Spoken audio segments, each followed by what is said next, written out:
Just a pilot in his cockpit seated. Black leather on his ass, keep a hustler heated.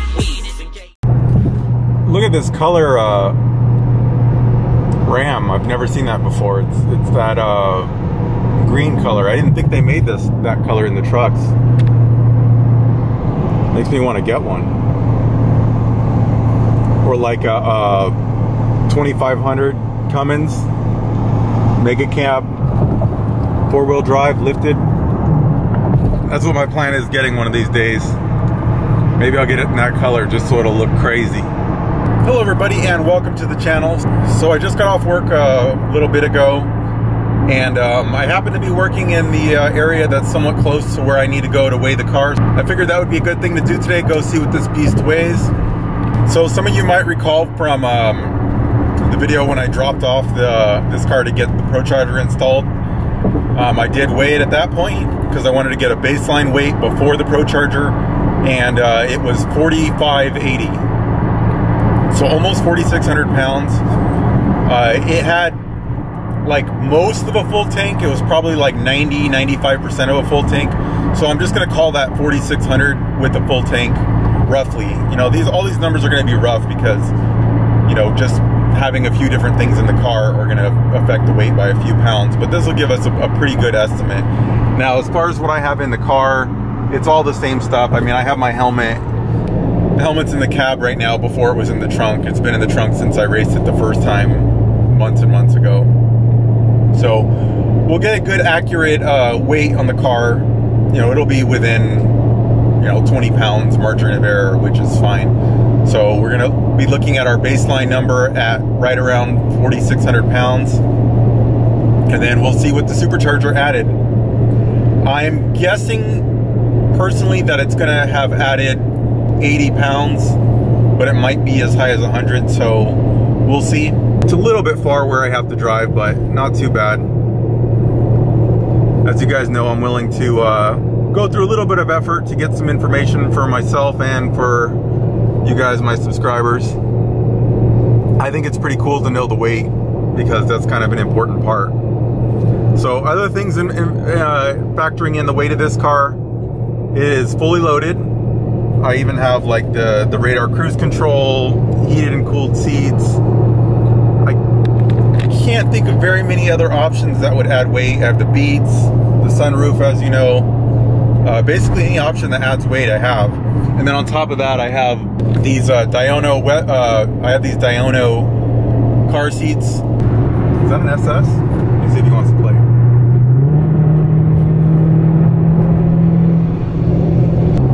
Corsa sticker.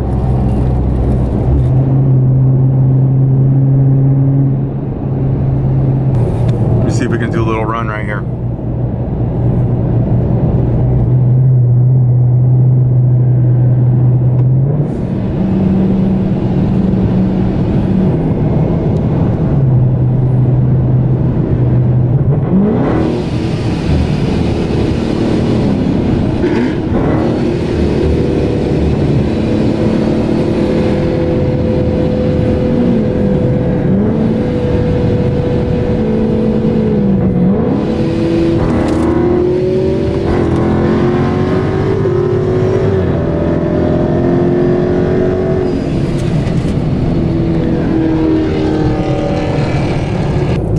Go together very well. I think he wanted me to go first. I wanted him to go first because I knew I'd be able to run him down, so that wasn't much of a race. But that was an SS. I'm not sure if it was an automatic or a manual. The 8-speed auto I know is a lot quicker than the manual, but we drug him pretty good, which is, you know, not anything impressive considering I make 630. But that's the type of race that I wanted to win, so thumbs up to me. I didn't lose to an SS like I did before when the car was stock. So I guess mission accomplished. $10,000 later. But I'm really happy with the car, and that's one of the things I just kind of wanted to discuss. And I'm gonna make a video comparing the cost of this, like in detail, to the Hellcat. I just want to get a little bit more data points, like the weight.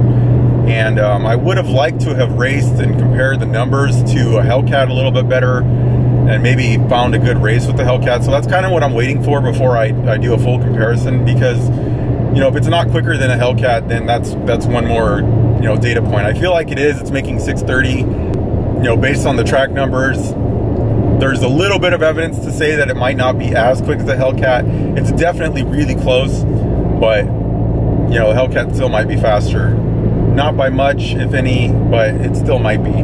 So I would have liked to have that question answered before I do a full comparison video, but we'll see. But this car is just it's just great to drive. I mean, it drives just like stock. As you can see here, as long as I'm not like going crazy on the throttle, the trans doesn't even warm up very much.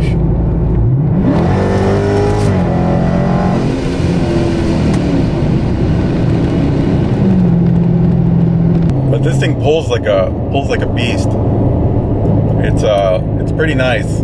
At this particular moment, I don't see any reason why I'm going to want more power than I have. We'll see though. I mean, it kind of depends on, you know, how the channel does, what you guys want. My goal initially was to just get this car to run 10s and then leave it alone. You know, maybe a few cosmetic things to it, but other than that, I didn't want anything else. And here's a Mustang coming up. Maybe I can get another race.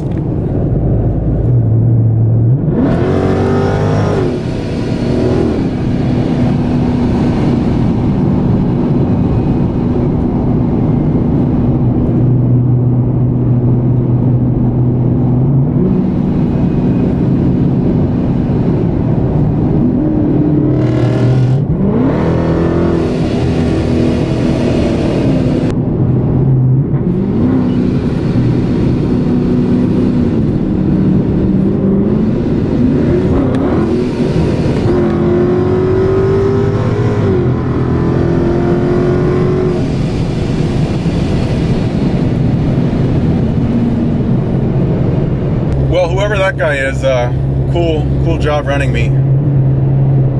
So that's 2 wins. Not that it's impressive, but I think it's cool. One of the things, and I'll discuss this on the Hellcat video, but one of the things that I think is cool, just me personally, and I know everybody has their own different opinion, but I like this car being a 392. It's badged a 392. It looks like a 392. It doesn't look like a Hellcat, but it makes 630. So it's more impressive than a Hellcat with a Hellcat badge, where everybody knows what it is. Everybody knows approximately what it can run, at least as far as a minimum. Everybody knows the Hellcat, it's got 700 horsepower minimum. It could have 800, it could have 1,000, but we know it starts at 700. With this car, people think it has, you know, 485, could have 1,000, but 485 is the baseline. So it kind of makes it cooler to have a car that's like built rather than bought. I mean, that's just in my opinion, and it's a little bit cheaper, and you have a little bit more fun doing it. So, you know, it's all a matter of opinion,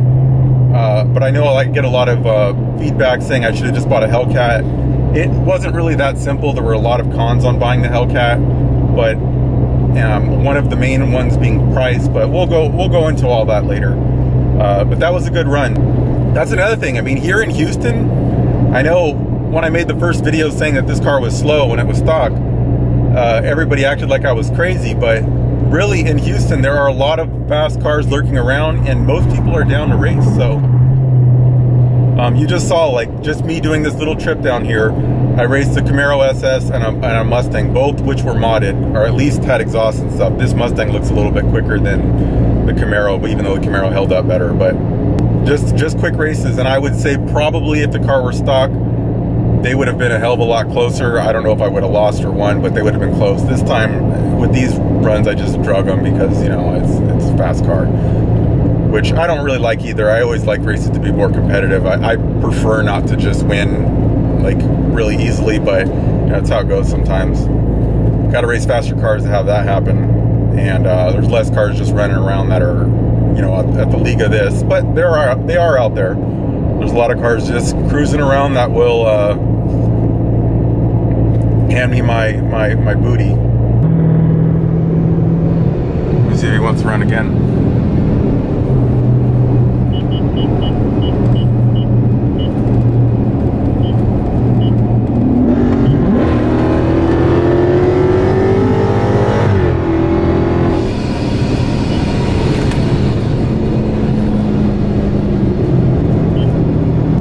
Just gave him the thumbs up.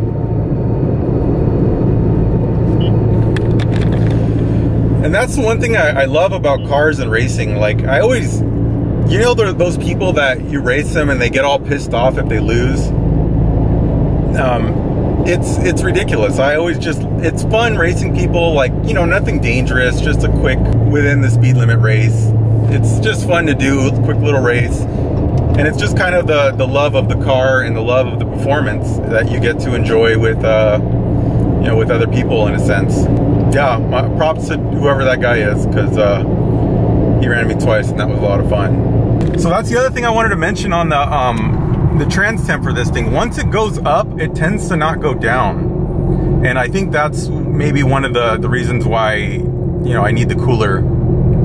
Because you saw it was down to like 120, then I just did those couple runs, and now it's, you know, up much higher, 179, and it's probably gonna stay here, like it's even climbing now.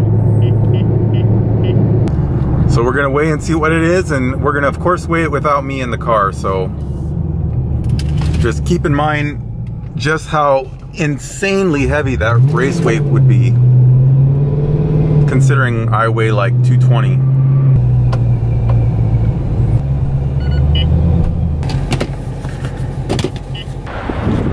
Make sure I'm lined up. Make sure I'm not standing on it. Welcome to Love's First Way Reweigh. This is a first weigh. What's your tracker number, sir? 2000. Okay, you can go ahead and pull forward, sir. Thank you. Thank you.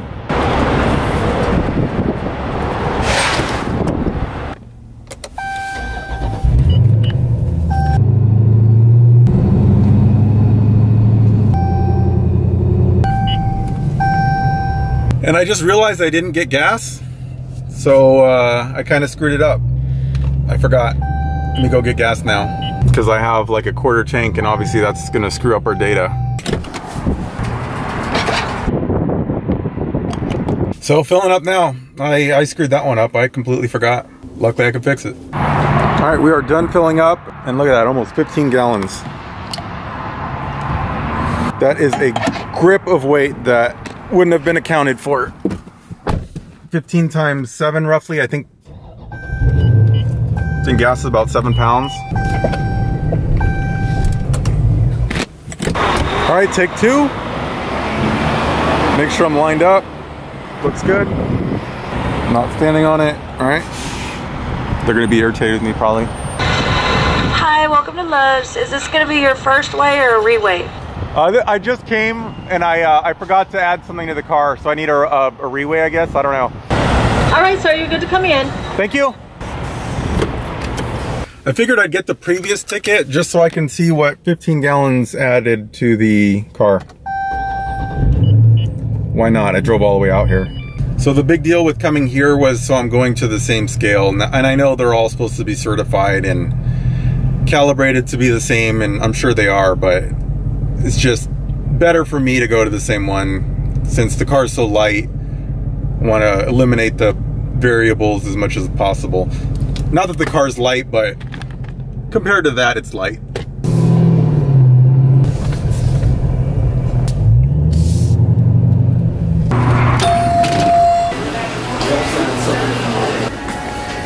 Hello. I assume these are mine? Yeah. Okay.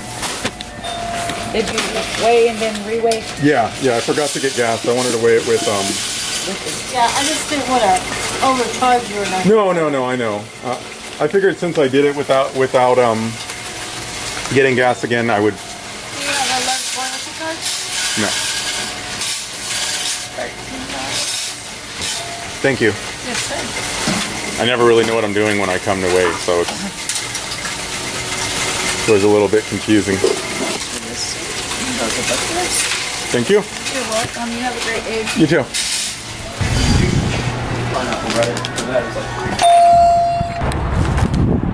Okay, so I just quickly glanced at these, and what I saw was a little bit disconcerting. Okay. So this is the second weight that I got, and this is the first. So without the gas, so that's what the difference between those two numbers. So 4620 versus 4540, that's the approximate difference between 14, 15 gallons of gas, whatever that was. Pretty good amount of weight, 80 pounds.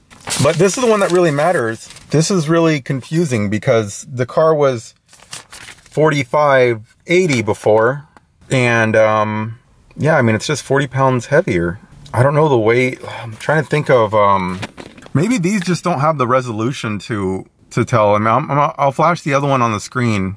I thought I kept all the variables in check. I mean, I certainly didn't take anything out of the car that would have been heavy. If anything, I've just added. So the only things that would have added weight would be the supercharger components, which that would just be the supercharger itself, the bracket for it, the expansion tank, intercooler. Does all that stuff really only weigh like 40, 50 pounds? And then of course the fuel pump and stuff, but I imagine that's like pretty much the same weight as a stock one. I don't know. I don't really know what to say. All I can say is it didn't add a lot of weight, somewhere around 40 pounds, which seems hard to believe. So I look forward to what you guys have to say in the comments because I did the test. You saw me do it before. I'll link to that video below. It's just in the beginning, so you don't have to watch the whole thing. But looks like only 40 pounds heavier. In any event, this car is 4620 with a full tank of gas and without me in it. Is that heavy? Yeah. Yeah, that's heavy. Now, you know, it's the car seats. Don't mind that box, it's empty. It's just where I put my camera stuff from when I went to the track. It was easier than trying to like put it all in the seat. I don't know. That's, I'm a little shocked by that weight. I thought it was gonna be somewhere closer to like 4650 maybe, at least 4640. So 4,600 pound car. That means my race weight, I probably won't have a full tank of gas, but I will be in the car. So we'll call that probably around 48, somewhere around 4,800 pounds, give or take 50 pounds. That's heavy. I mean, that is a boat.